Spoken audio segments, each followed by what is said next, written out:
Drumroll. You know, we've done amazingly well not to get a lot of hate mail, and only a very small handful of trolls to grump at the channel over all this time, and I'm hoping today does not change that. Today's show might actually offend some folks, regardless of what side of the fence that you stand on, lay on, stomp on. Anyway. Sit on. And it won't be the intention, but it very could well happen.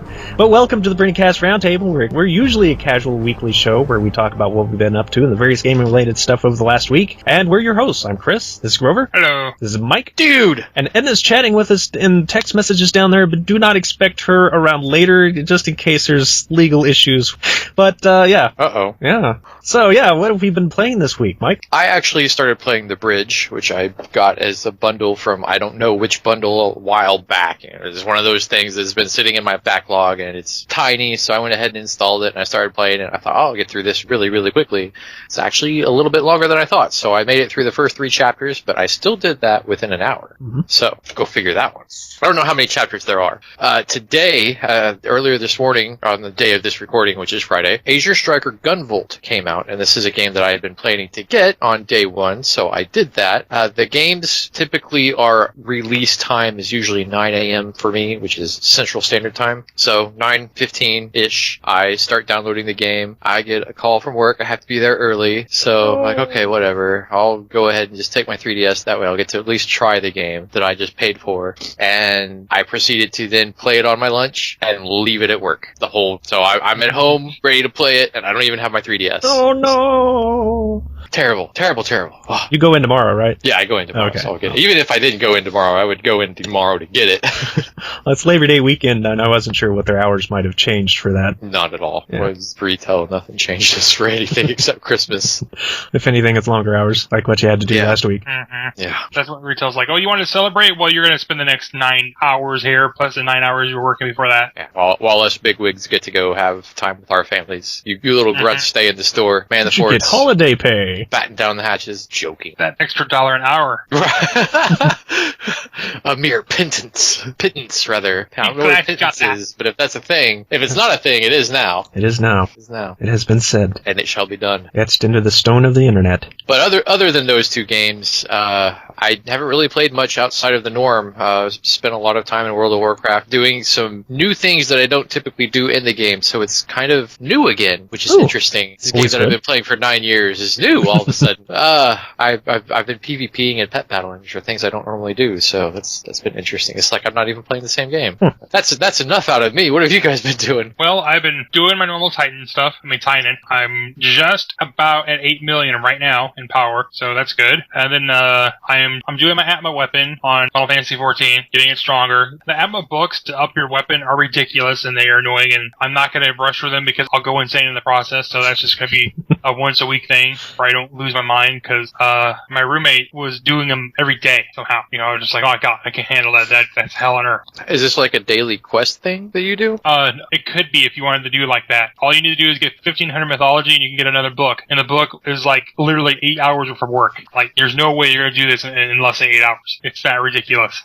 Yeah, wow. It was that sounds crazy. Painful. It's got the maximum level weapon right now in the game, so it's just like, yeah, I'm not going to do that. When I get the weapon level he has, they'll probably have like 3 level weapons higher. He'll be up there, and I'll be like, okay, whatever.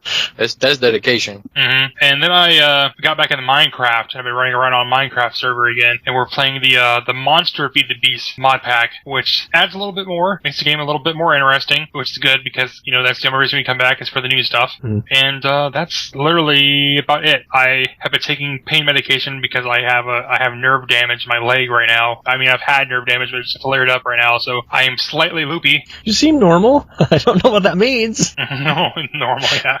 The important thing is that you're not in pain. Yeah, I'm still in pain, but not in significant pain. We'll keep Etna off you for a couple of weeks. No sending him out on these crazy missions anymore. Yeah, I miss Minecraft. I need to get back into that a little bit. It's just, I don't know, it depressed me with my whole gigantic island project being off scale, and there's no way to fix it without starting over. And after working like a year and a half on the thing, it's kind of... Yeah. That's a hard thing to do. But I still enjoy the game. I still love the game. I really want to get back into building something, not just survival mode. That's torturous. But Congregate Games, once again, a couple of new idle cookie clicker style games that I was playing quite a bit this week. One seems to be inspired by Banished, actually, as it has you building houses and managing food supplies and education for new technology and selling objects the characters build to get extra supplies and so on. It's kind of different. And then Tynan, of course Tynan. Not really much to say about it this week. Haven't played a whole lot of anything else either. In fact, aside from Mike sending me that the bridge game he was talking about this week, on his birthday no less, I still need to find a good birthday gift for him. I have not forgotten you! But I put a good half hour on it. I think I finished Chapter 1. I'm starting Chapter 2. But I can't think of anything else I played at all. Well, here we are. All these years of not really getting in on this, we've kind of touched on it a few times. But for the most part, we've stayed away from this topic for a long, long time. But it's just so infused with the gaming culture right now that it's very hard to ignore anymore. And I don't think I'm alone in saying how... Wow, almost a Valley Girl thing there going on. Alone in saying how society seems to be spiraling into some sort of bat crazy insanity that just keeps getting worse and worse. And there's plenty of evidence supporting this found through the newscasts alone on TV. But the internet itself seems to be like crying out for over-politicized and underthought idealisms in just about every aspect of life. And I'm not trying to sound like I'm really intelligent here. This is just, it's a sad truth. And you can see it everywhere. It's dousing the video game community in a very flammable influence. It's just ridiculously heavy in recent years that's bringing a lot of bad attention to games that don't deserve this kind of treatment. I mean, I don't have to like the game, but what they're accusing them of is just ridiculous. And not to say there aren't plenty of issues that desperately need to be adjusted and fixed and removed in the gaming industry alone. So when I get on this subject, please understand that I'm not making light or little of the issues and the topics that really need to be looked at. It's just how it's being treated now is so incredibly wrong. It mortifies me.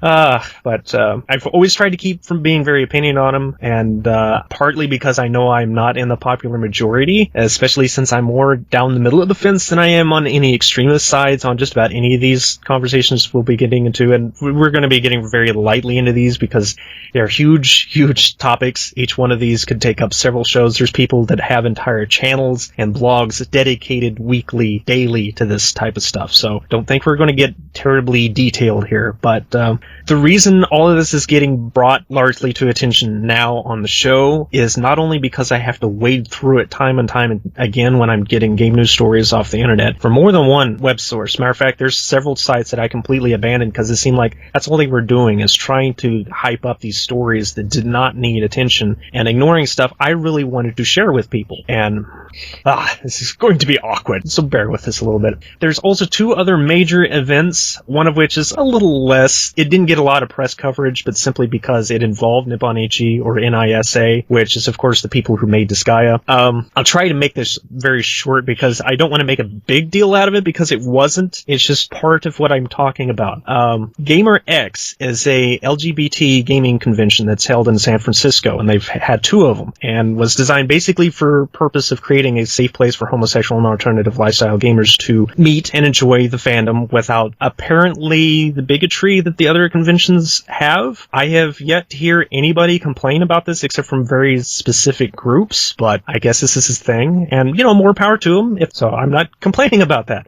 They had a successful Kickstarter campaign that exceeded the $25,000 they were aiming for and hit something like $90,000. Where NIS America comes into this is the convention was looking for sponsors, and while they originally asked for $20,000 from the publisher, the person they began communication with wanted to try to commit $5,000 to it. However, there's some miscommunications on both sides, and mistakes were made on both sides that lessened it to not only $3,000, and things got even more stressful when the convention went way over budget, despite everything that they had successfully gathered so far. And NIS America sounded like they weren't going to pay the $3,000. So So this fellow at Nippon Ichi, David Alonso, I believe, tried to work the deal with the convention, admitted that he'd failed to go through proper channels to get the money. In other words, he was making promises before he'd even talked to any of the departments. This was his personal interest because he is homosexual. He wanted to help the community, but he did it without Nippon Ichi's say-so. So when Matt Kahn, the founder of GaymerX, found out about this, he more or less went ballistic, heading to social media saying a whole bunch of rather unfriendly things about NIS, including, now they've tried to downplay this in recent weeks, but from the original news stories that did get through before it kind of got quiet was that he said some things that were basically that NIS hated gays and that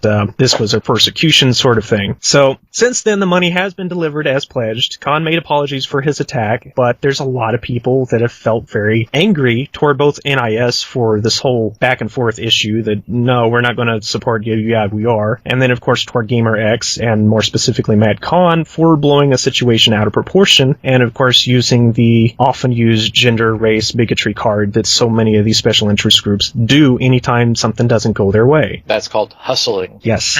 So that is part of what got me kind of irritated, because this happens so often, and any time that it happens in reverse, people don't take it seriously. It's a joke. But when it happens to a special interest group, all of a sudden it is something that, oh my goodness, these poor people, they've been victimized by this evil company. And I'm getting a little tired of hearing these stories like that. And it's not only that. Blizzard just pledged $10,000 to GaymerX for next year to help keep them running after Khan was saying that they had botched things so horribly and all the experiences that he had, despite how well the convention went. He really didn't want to go through this again, and so Blizzard's trying to make sure that they help keep through it. The reason they did this is because they recently had a letter that was sent to them about the over-sexualization of female characters in Diablo and Warcraft and StarCraft universes, and how their games tend to be very limited of scope of the different kinds of characters they have. They don't, have a lot of racial or sexual diversity, supposedly. And so Blizzard said, this is something we're going to start changing. Thank you for bringing this to our attention. And apparently this is one of those reach out efforts. But to me, this is another one of those instances where a special interest group is looking over their shoulder, and before they get into controversy, they've decided to put an effort forward before they get embroiled in it. And to me, there's a word for this. If this was school, this would be called bullying. Yeah. Definitely. So I know these are big companies. They can take care of themselves. We've seen EA act like complete jerks to people in the past, so we know that what they want to do, they will do. And people might remember a while back that the Tamagotchi Life, I believe it's called, where the homosexual community was outraged that you could not have same-sex partners inside the game, despite the fact there's a rather easy way of getting around it, but nevertheless, because they didn't get their way, they were actually going to boycott this very Sims kind of surreal, weird game. To explain it would take longer than to tell you about the issues involved. And then there was the other issue, and I really did not know a whole lot about this one. I kept hearing the name being brought up, and I'll get to the reason why I didn't find out a whole lot about this as I speak of it, but some people are going to know exactly what I'm talking about right off if you keep up with Video Gamedom at all, and I would have thought I would have been one of those people, but apparently not. Zoe Quinn.